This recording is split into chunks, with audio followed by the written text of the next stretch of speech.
Hello friends, welcome to my channel. இன்றைக்கி வீடியோவில் பார்த்தீங்கன்னா கோதுமை மாவு வச்சு ரொம்ப சிம்பிளாக ஈஸியாக ஒரு ஸ்வீட் ரெசிபி தான் எப்படி செய்யலான்னு பார்க்கலாம் வாங்க.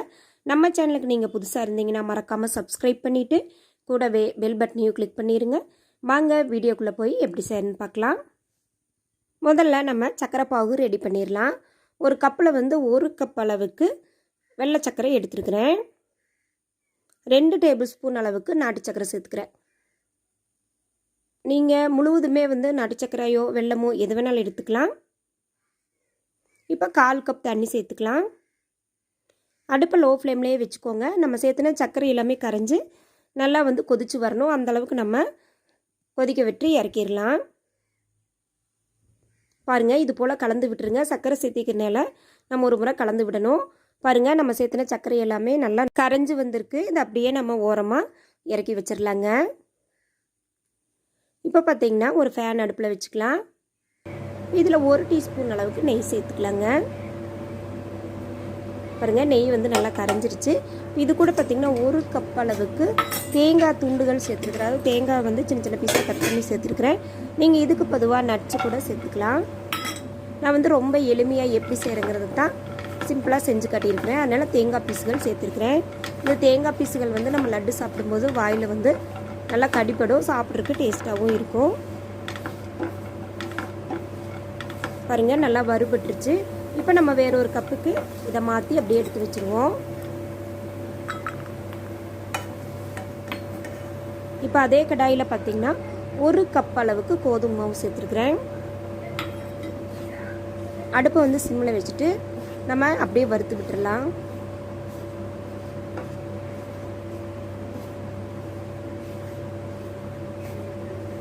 பாருங்கள், இது போல் நல்லா வறுத்து விட்டுருங்க. ஓரளவுக்கு லைட்டாக வறுபட்டுருச்சு. நல்லா பச்சை வாசனை போக வரைக்கும் வறுக்கணும். அதாவது வறுக்கும்போது பார்த்திங்கன்னா லைட்டாக மணம் வரும். அதுதான் நம்மளுக்கு கரெக்டான ஸ்டேஜ். இந்த ஸ்டேஜில் பார்த்திங்கன்னா 2 டேபிள் ஸ்பூன் காய்ச்சி ஆற வச்ச பால் சேர்த்துக்கிறேன். 2 டேபிள் ஸ்பூன் சேர்த்திங்கன்னா போதும், டேஸ்ட்டாக இருக்கும். சேர்த்துட்டு நல்லா கலந்து விட்டுருவோம். எல்லா மாவுலேயும் மிக்ஸ் ஆகிற மாதிரி நல்லா கலந்து விட்டுடலாம்.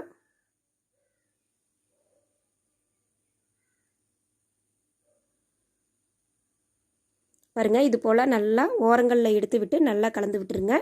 இப்போ நம்ம ஏற்கனவே ரெடி பண்ணி வச்ச சக்கரை பாகை இதில் சேர்த்துடலாம். ஒரு வடிகட்டி வச்சு வடித்து சேர்த்துக்கோங்க. பாருங்கள், இது போல் சேர்த்துட்டு நல்லா கலந்து விட்டுருங்க. அடுப்பு கண்டிப்பாக சிம்மில் இருக்கணும், இல்லைன்னா அடி பிடிக்கிறதுக்கு வாய்ப்பு இருக்குது. நல்லா மிக்ஸ் ஆகி வரணும். இந்த சக்கரை பாகு இந்த கோதுமை மாவு எல்லாமே ஒன்றோட ஒன்றா நல்லா மிக்ஸ் ஆகி வரணும். நீங்கள் கொஞ்சம் கொஞ்சமாக சேர்த்து கிளறுங்க, இல்லைன்னா கட்டிப்பட்டுரும். பாருங்கள், நான் மறுபடியும் கொஞ்சம் சேர்த்துட்டு நல்லா கலந்து விடுறேன். பாருங்கள், நல்லா கோதுமை மாவு இந்த சக்கரை பாகில் நல்லா வெந்து வருது. இது நல்லா ஒன்றோட ஒன்றா சேர்ந்து கடாயில் ஒட்டாமல் வரணும். அந்த அளவுக்கு நம்ம நல்லா கலந்து விட்டுறணும். கை எடுக்காமல் நம்ம கலந்துகிட்டே இருக்கணும்.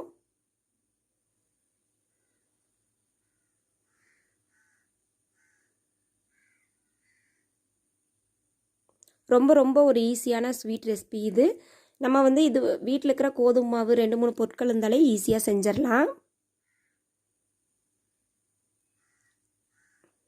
இது திரண்டு வர்றதுக்கு மட்டும்தான் கொஞ்சம் டைம் எடுக்கும். பார்த்து நல்லா பொறுமையாக செஞ்சிங்கன்னா நல்லா திரண்டு நம்மளுக்கு லட்டுகளாக சூப்பராக வந்துடும்.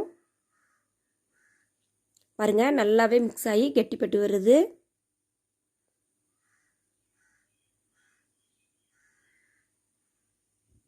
நீங்கள் இப்படியே கூட பர்ஃபிகளாகவும் போட்டுக்கலாம். நான் இன்றைக்கி உருண்டைகளாக தான் ரெடி பண்ணியிருக்கிறேன்.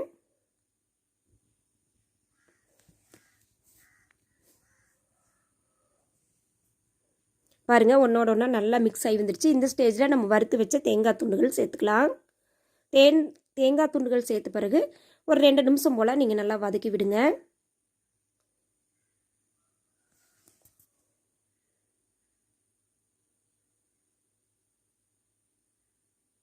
அவ்வளோதாங்க, ஒன்றோட ஒன்றா நல்லா கலந்து கெட்டியாக வருது. இந்த ஸ்டேஜில் நம்ம ஸ்டவ் ஆஃப் பண்ணிடலாம். இந்த கரண்டியால் இப்படி எடுத்து பார்த்திங்கன்னா கீழே விழுகணும். அதுதான் நம்மளுக்கு சரியான பதம். நம்ம அடுப்பை ஆஃப் பண்ணிவிட்டு அப்படியே ஆற விட்டுருவோம். பாருங்கள், நம்ம வந்து முற்றிலும் ஆற விடக்கூடாது. கொஞ்சம் லைட்டாக சூடு இருக்கும் போதே இது போல் கையில் கொஞ்சமாக நெய் அப்ளை பண்ணிவிட்டு உருண்டைகளை எடுத்து பிடிச்சிக்கலாங்க. ஆறிட்ட வந்து ரொம்பவே கெட்டியாயிரும், நம்ம பிடிக்க முடியாது. அதனால் கொஞ்சம் இளம் சூட்டோடு இருக்கும் போதே நம்ம பிடிச்சிக்கலாம். அவ்வளோதாங்க, அருமையான சூப்பரான ஒரு கோதுமை மாவு லட்டு ரெடி ஆயிடுச்சு. ரொம்ப சிம்பிளாக ஈஸியாக எப்படி செய்யுங்கிறத நான் இந்த வீடியோவில் வந்து காட்டியிருக்கிறேன். இது போல் நான் எல்லா உருண்டைகளையுமே ரெடி பண்ணிட்டேன். நீங்கள் இப்படியே பர்பிகளாக கூட சேர்த்து எடுத்துக்கலாம்.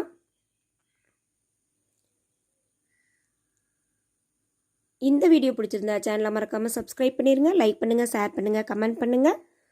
பாருங்கள், நான் வந்து கட் பண்ணி காட்டுறேன் எவ்வளோ சாப்பிட்டா உள்ளையெல்லாம் சூப்பராக இருக்குன்னு. ஒவ்வொரு வாய்க்கும் நம்மளுக்கு தேங்காய் பீஸ் வந்து நல்லா கடிப்படும். சாப்பிட்றதுக்கு ரொம்பவே டேஸ்ட்டாக இருக்கும். பாருங்கள், உள்ள எல்லாமே நல்லா பர்ஃபெக்டாக சூப்பராக வெந்து வந்திருக்கு. ட்ரை பண்ணி பாருங்கள். தேங்க்யூ ஃபார் வாட்சிங்.